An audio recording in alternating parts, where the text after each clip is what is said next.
आतमध्ये साधारण एक 5 किलोमीटर सुंदर असं जुनं नरसिंह सिद्धेश्वर असं एक मंदिर आहे. अतिशय सुंदर मंदिर आहे. पुरातन मंदिर आहे. खूप सुंदर असं दगडी बांधकाम आहे.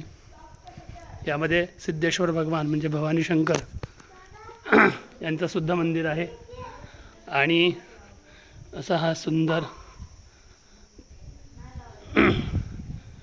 याच्यामध्ये नंदी आणि खाली हा सुंदर कासव असं सुंदर रचना असणारं असं सुंदर एक मंदिर आज आम्हाला अचानकपणे वैशाख मास प्रारंभ आणि काही न ठरवता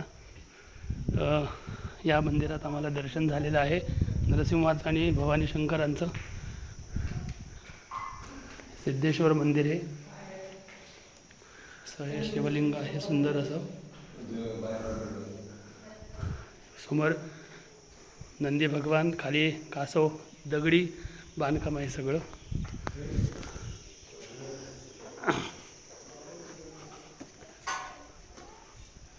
असं पुढे गेल्यानंतर सुंदर असं हे लाकडी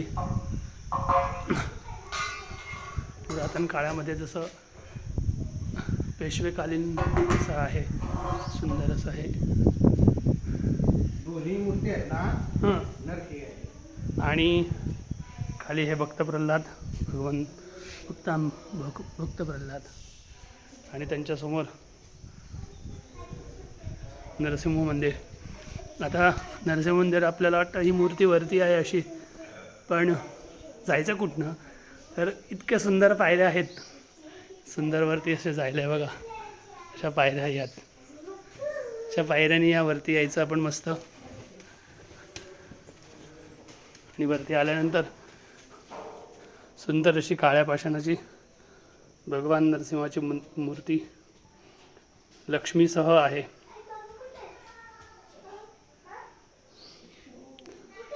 आणि मागे सुद्धा नरसिंहाचंच मंदिर आहे. म्हणजे दोन्ही मूर्त्या नरसिंहाच्याच आहेत.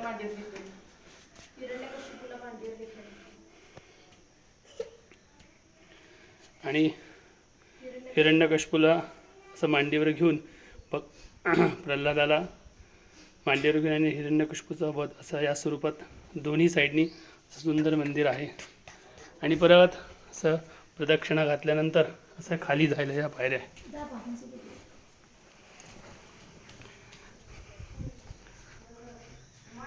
आपण सुद्धा कधी वाईला आल्या तर या मंदिरात जरूर दर्शनाला यावं. अचानकपणे सद्गुरूंच्या कृपेने आम्हाला या देवांनी आज दर्शन दिलं आहे. त्यामुळे सद्गुरूंचे आणि भगवान नरसिंहाचे असेच आशीर्वाद आम्हाला लाभो हीच सद्गुरूचरणी प्रार्थना.